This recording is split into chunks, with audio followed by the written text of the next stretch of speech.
Assalamualaikum warahmatullahi wabarakatuh. Apa kabar semuanya? Semoga selalu sehat, dilancarkan rezekinya, dimudahkan segala urusannya ya. Amin.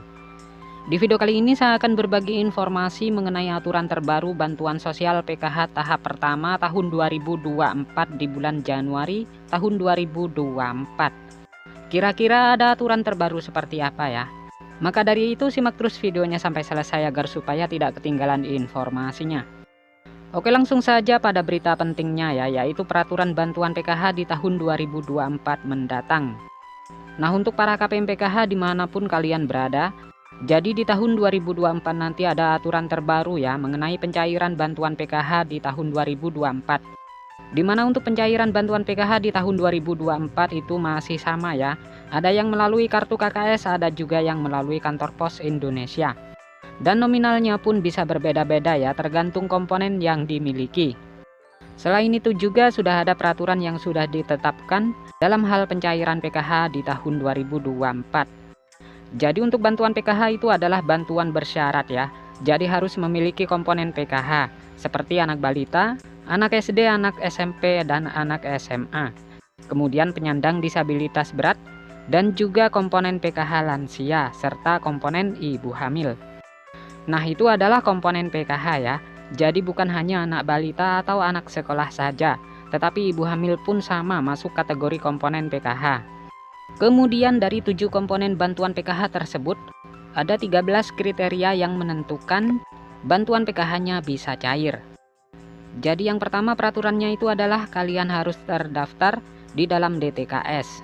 Jadi mulai dari anak balita, SD, ibu hamil, kemudian anak SMP dan SMA, penyandang disabilitas berat dan lansia harus masuk di dalam DTKS dan aktif sebagai penerima bantuan PKH ya.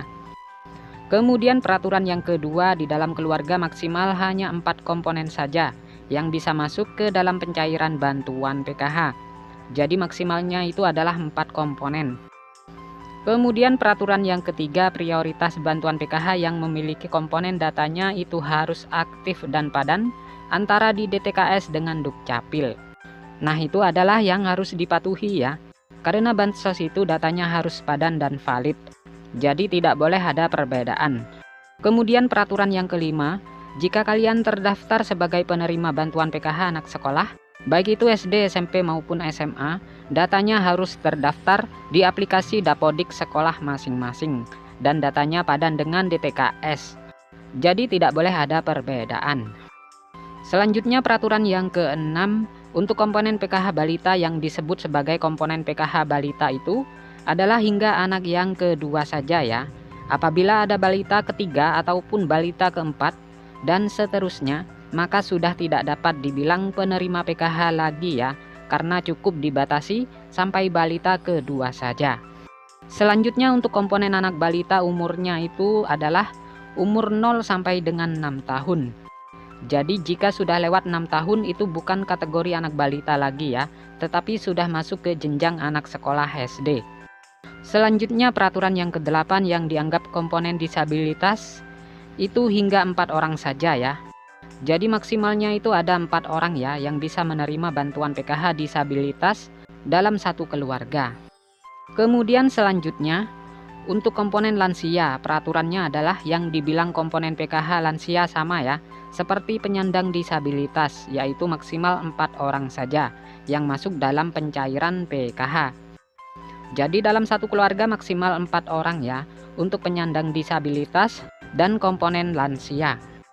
Kemudian peraturan yang selanjutnya untuk komponen lansia tersebut usianya harus mencapai minimal umur 60 tahun.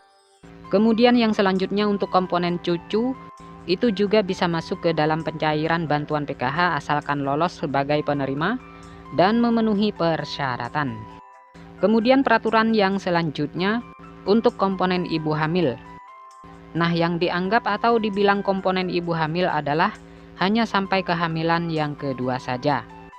Jadi apabila hamil yang ketiga kali atau keempat kalinya itu sudah tidak bisa dapat bantuan PKH.